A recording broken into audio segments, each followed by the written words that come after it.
What's up, everybody? Just do one check real quick.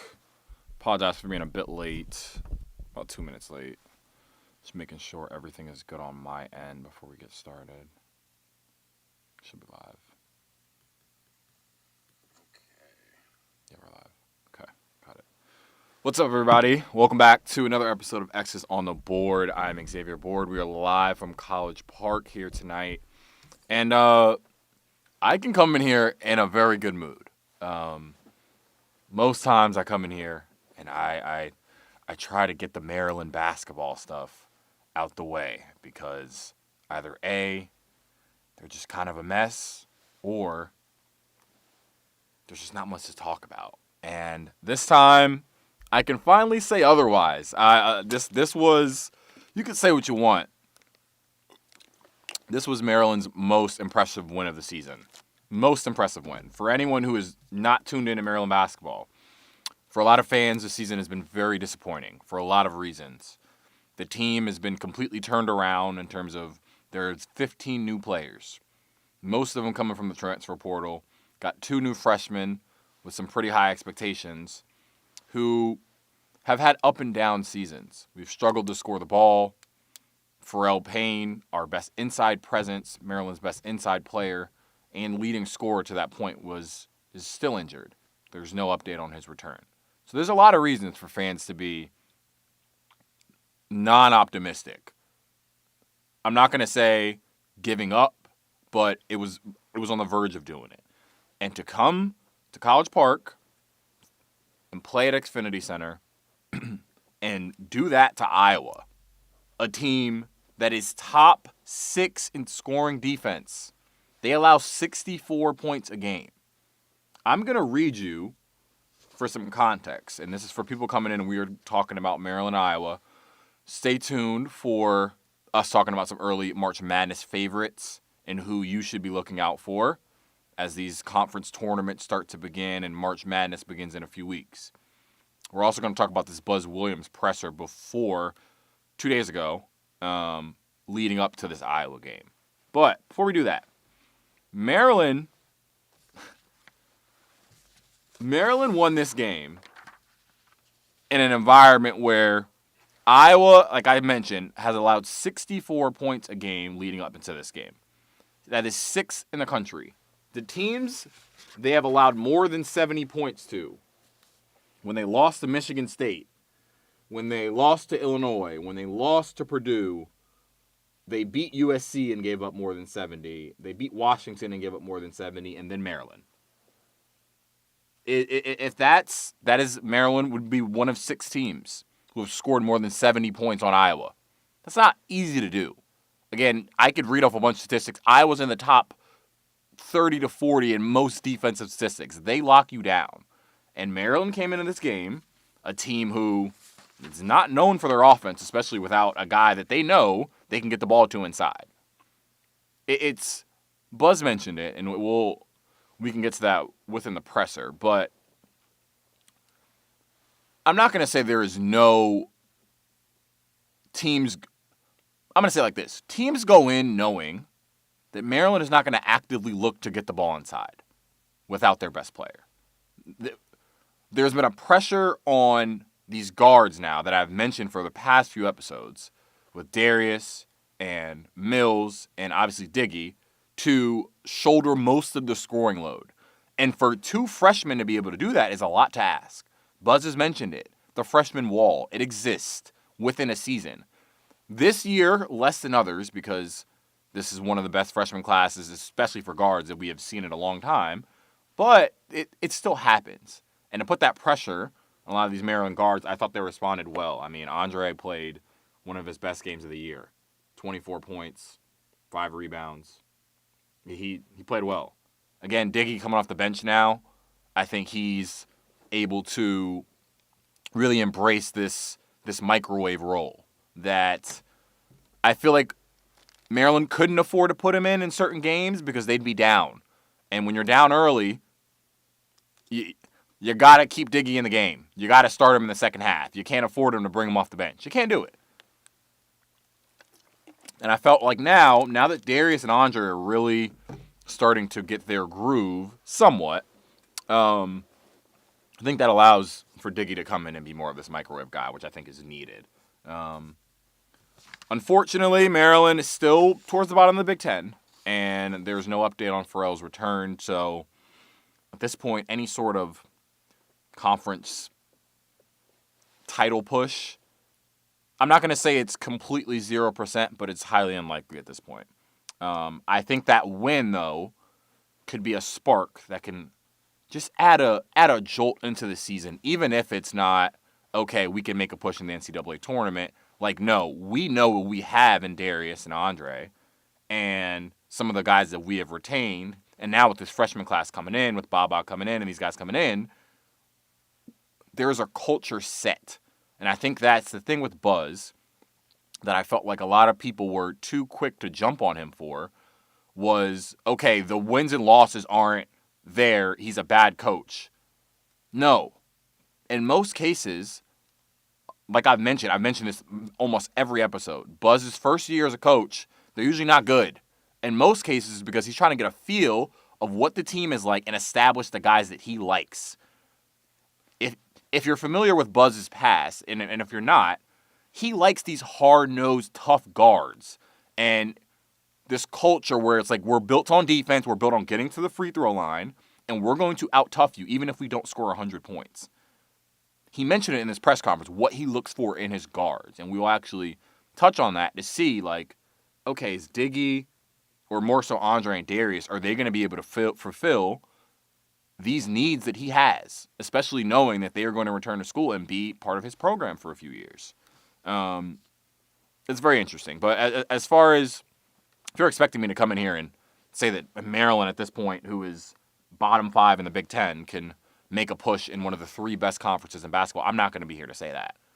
But I do think with the top 20 recruiting class, momentum going into the end of the year is what is needed.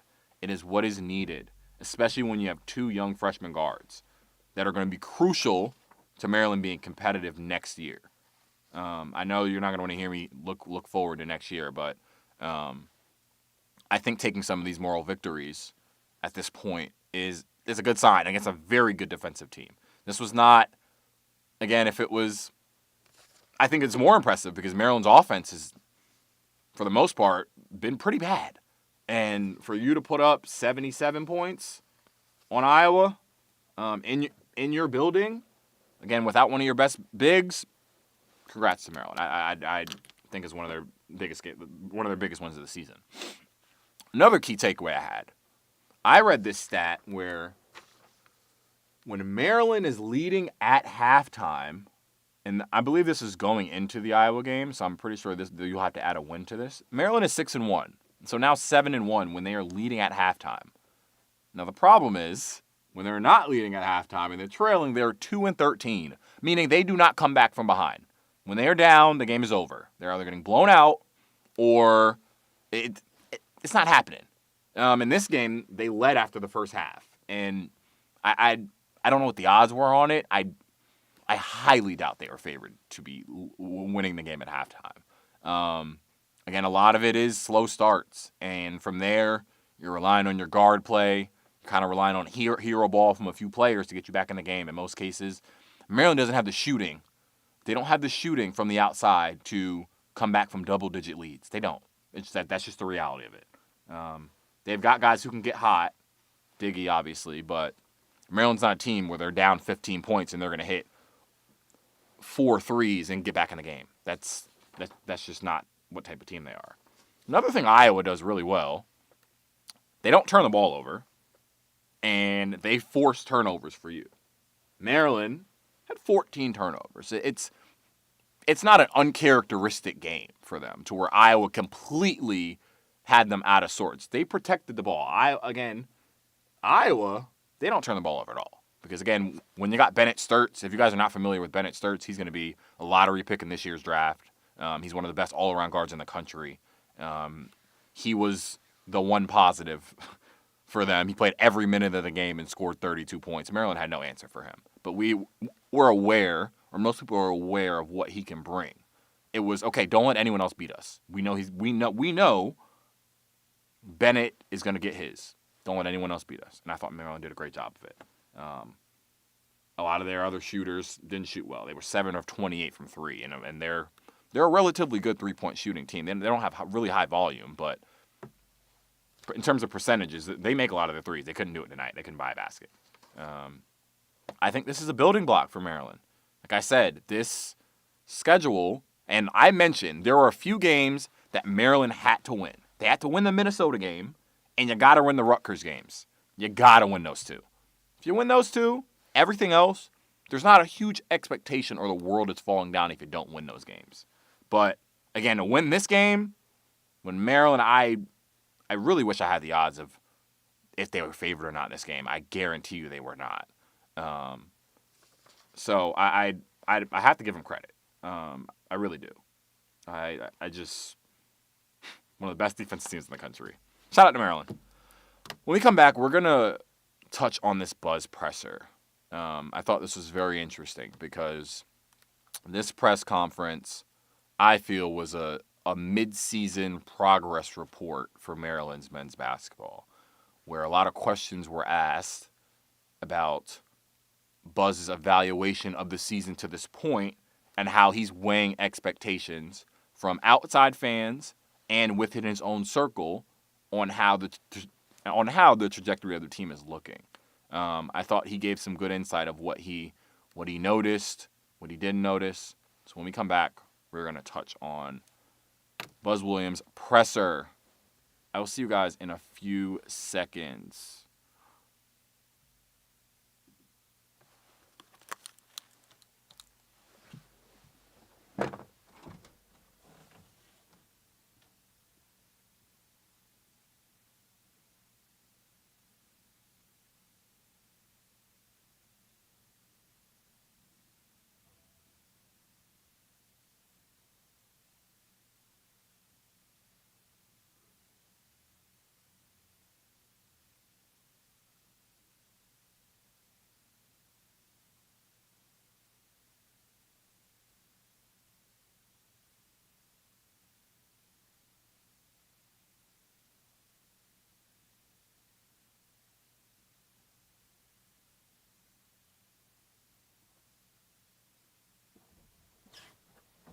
All right, we're back.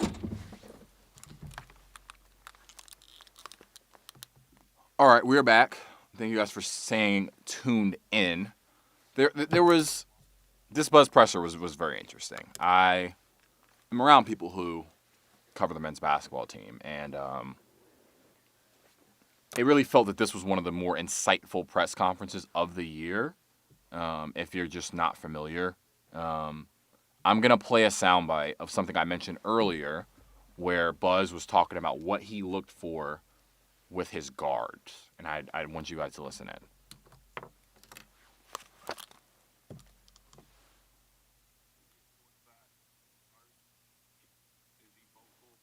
Does he impact winning, whether he has the... Let's go back to the question. I know we were spoiled the last 4 years.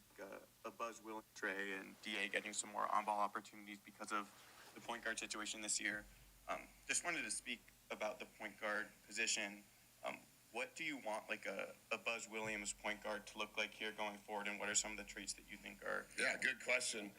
Any of the four-year players that we've had that have played the point for us, I know we were spoiled the last 4 years, but the four-year point guard at Virginia Tech was really good, and the four-year point guard at Marquette was really good for us.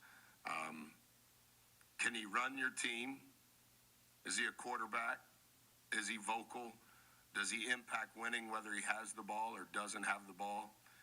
Can he guard a guard, not necessarily the point guard? Can he make good decisions that impact the team relative to time, score, momentum? Does he have an innate sense for what is right, whether it involves him or somebody on his team?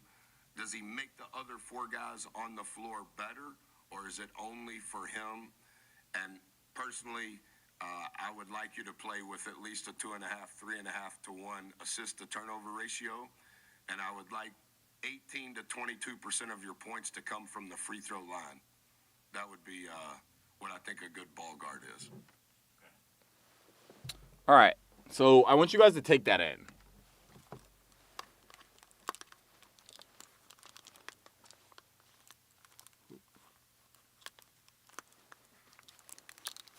Sorry about that. I want you guys to take that in, and I really want you guys to have an idea of what that means. For context, if you are not familiar with Buzz Williams' guards in the past, he's had very good guard play. At Virginia Tech, he had a guy named Justin Robinson, who was like a left-handed, like combo type guard, very steady, didn't turn the ball over, was very good at Virginia Tech, played all 4 years. When he went to Marquette, he had a guy named Marcus Howard. I feel like more people might be familiar with Marcus Howard. Marcus Howard was one of the best scorers in the country. He had seasons where he scored over 25 points a game, played all 4 years, was very competitive when Buzz was in the Big East. Let's just make sure we're understanding here. The expectation for Darius and Andre is for one of these guys to mold into one of Buzz's guards. Buzz, again, he's had the history of this good guard play. There is an expectation that Darius, again, who's top recruit, that he can be one of these guys. Is he a 4-year guy? Going into the season, you'd say, oh, maybe he could leave as a sophomore. As of now, I think he's going to stay there for a few years. And I think Buzz can really mold him into one of these guards where we're looking at him in his junior year, and it's like, whoa, look how far he came from when he started. It's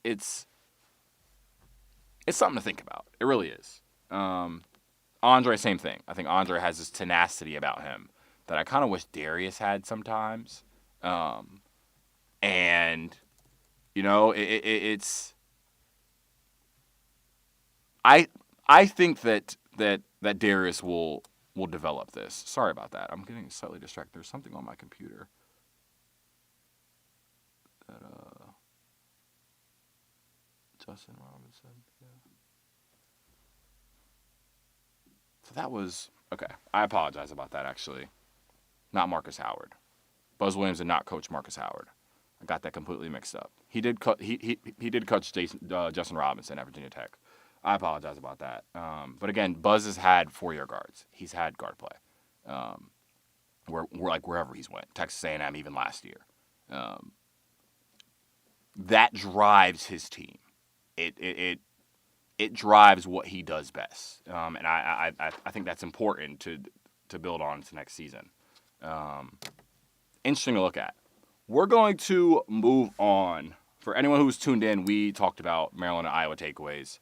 We talked about Buzz Williams' press conference. And then we're going to get into early March Madness favorites in a few minutes. Thank you guys for listening. X is on the board. It is 7:50. We're going to wrap up in just a few minutes here in College Park. If you guys are just tuning in, Maryland did their job. They really did. And I'm very proud of what they did. One of the best wins of the year. Go check out what I was breaking down earlier if you are not familiar. Now let's start with this. Let's start with this. I just want to make sure I have this pulled up before I start this segment. Having some technical difficulties. Sorry about that.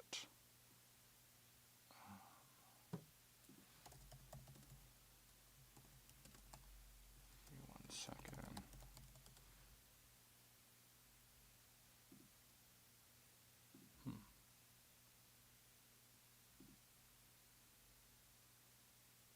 Okay. All right. Let's talk about some March Madness coming up. Let's talk about some conference tournaments. I am really this is the time of season where I am fully invested into everything college basketball. I've been invested the entire year, but this is when it really matters. If you ain't watched college basketball all year, now's the time to watch it. I don't know. With the Marquette thing, my bad. Marcus Howard did not play under Buzz Williams. Texas A&M, you played with Wade Taylor and Robinson at Virginia Tech. Those were his 2 4-year guards. I apologize about that. Now, in the top 25, let's look at some of these teams, because when you're filling out your bracket, obviously last year, I think is going to put a perception in everyone's mind. Last year, chalk, chalk, chalk, chalk. 1 seed, 1 seed, 1 seed, 1 seed in the Final Four. Don't remember the last time that's happened. People like to make the Cinderella pick.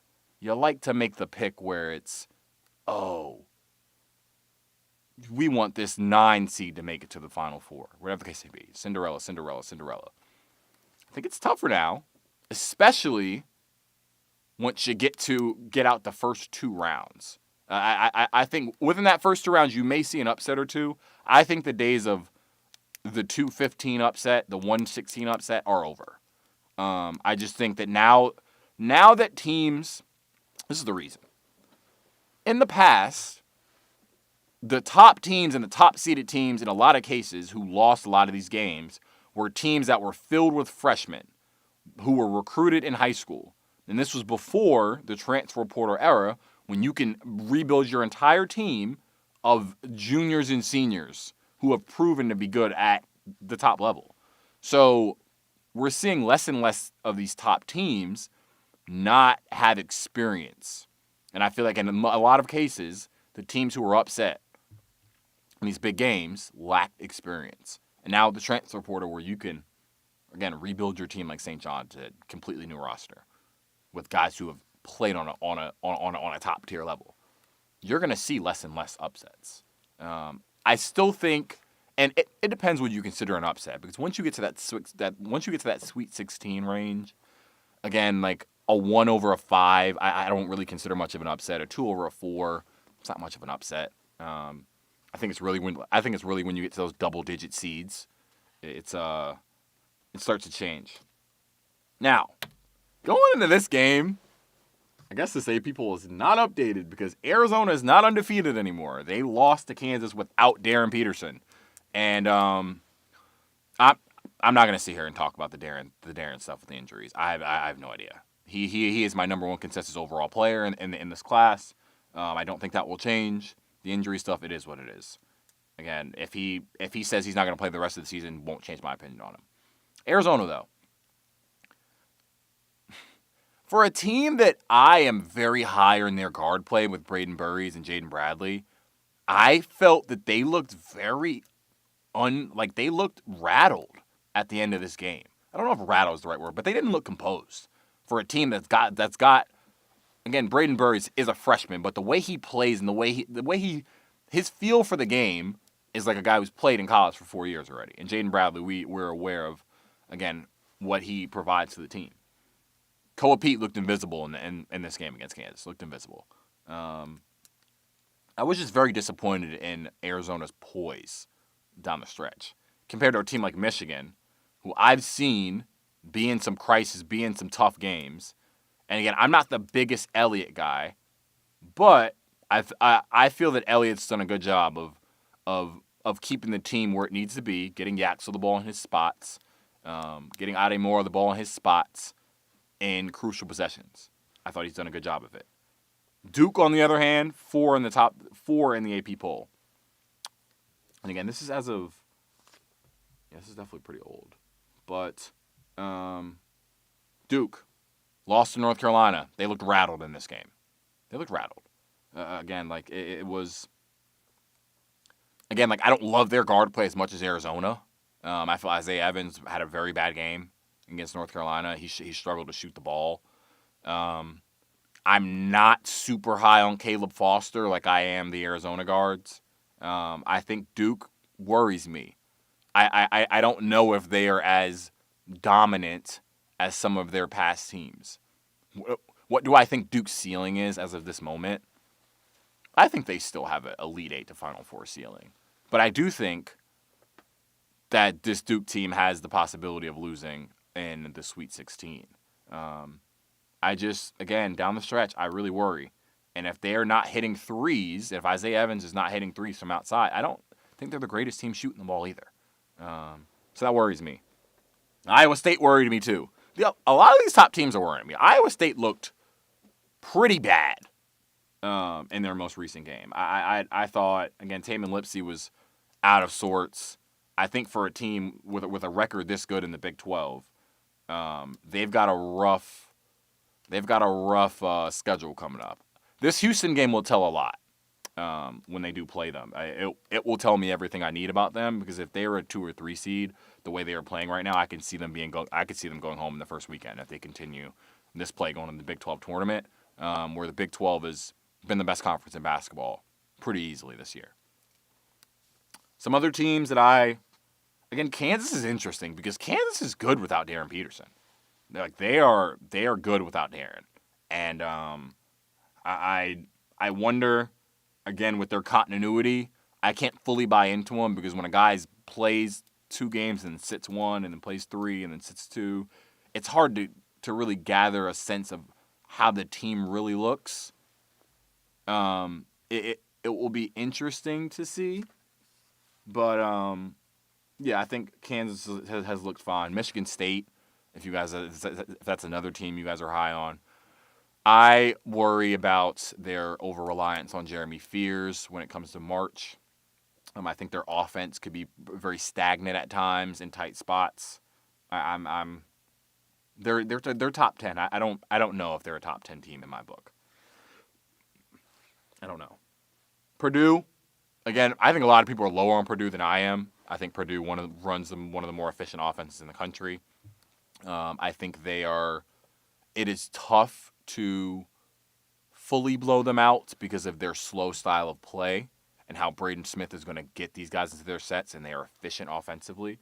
And I think in March, obviously, if some of their guys are not hitting outside shots, then that could be potentially a problem. But that's one of the teams that I think are contenders. So let's go through contender pretender for some of these top teams. I'm not going to go in order because this AP poll probably has changed, but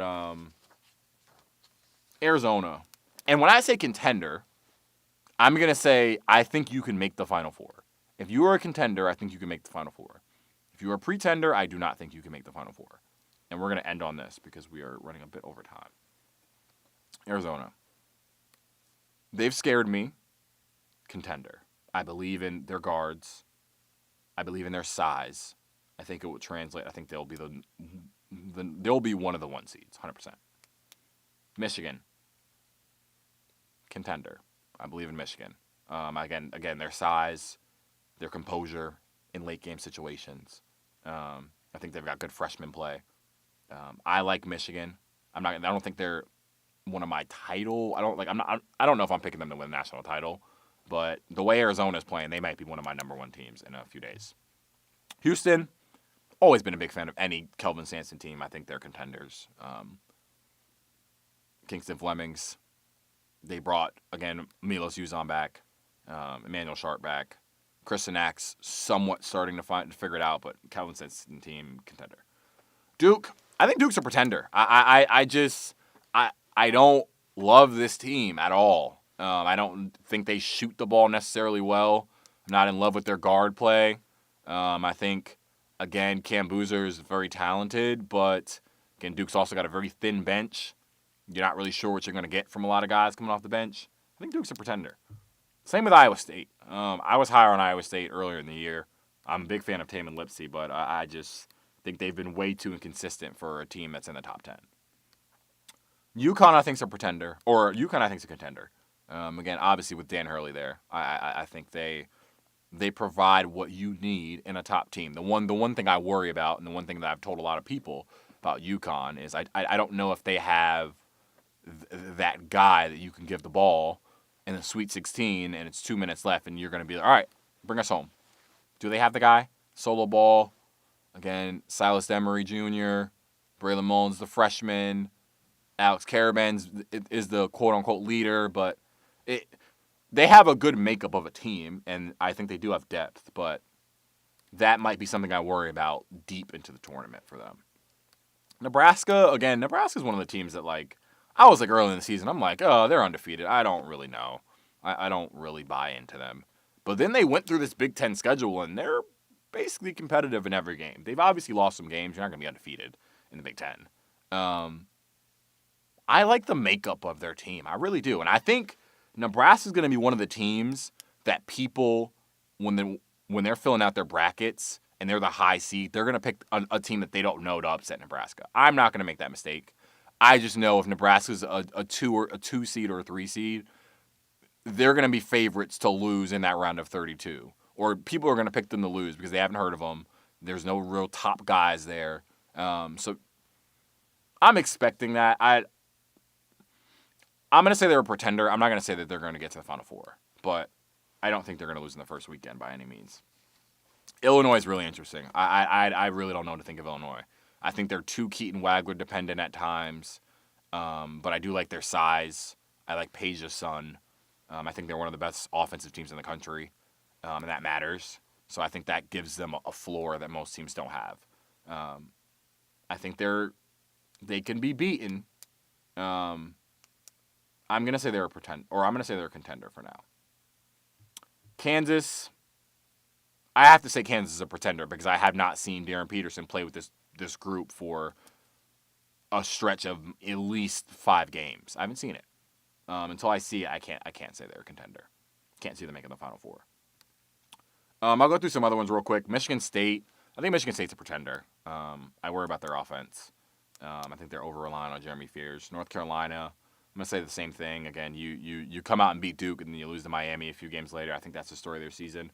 Just got the news about Caleb Wilson and the injury. Yeah, it's I don't know. I think Carolina's got potential to make it far if he comes back. But, again, the inconsistencies with some of the guards and just not knowing what you're going to get outside of Caleb Wilson, I think, is pretty problematic. Gonzaga, I haven't watched too much of Gonzaga, but I think Gonzaga teams are always – I feel like people always think that they're frauds because of the conference they play in. But I feel like the past few years that narrative has kind of been debunked because Gonzaga consistently competes against the top teams when they're in the tournament. So I'm just not going to say they're a pretender anymore. I think that narrative's dead. Purdue, I think's contender. I think they are one of the favorites, in my opinion, to win the national championship. They do struggle at times, and they have given up some big leads, especially in that Nebraska game. They blew a pretty insane lead. I thought it was pretty ridiculous. Florida and Virginia, pretenders. Texas Tech, though, that's one of my sleeper teams. Again, I had Texas Tech winning, or I had Texas Tech into the Final Four last year, and they lost to Duke. But I think this is one of the most well-rounded teams in the country with Christian Anderson, the way his shot making. JT Toppin is going to be one of the favorites for National Player of the Year. They've got guys over there, bro, and I think they're tenacious. Isaiah Watts, they've got guys. That's my last team contender. Thank you guys for listening. I know I went a little bit over time. I really wanted to talk about some of these teams here within March Madness, just giving people an idea of what teams you should be watching. It's very early. Again, a lot of this, if you get hot in the conference tournament, a lot of this doesn't matter, unfortunately. But I just like to talk about it because why not? Thank you guys for listening. X on the board is currently 8:06. We went a little bit over 30 minutes, but that's completely fine. Thank you guys for listening. See you guys next week. I appreciate it. You guys all tuning in. And I've got Darren Peterson over AJ DeBonsa. Just remember that.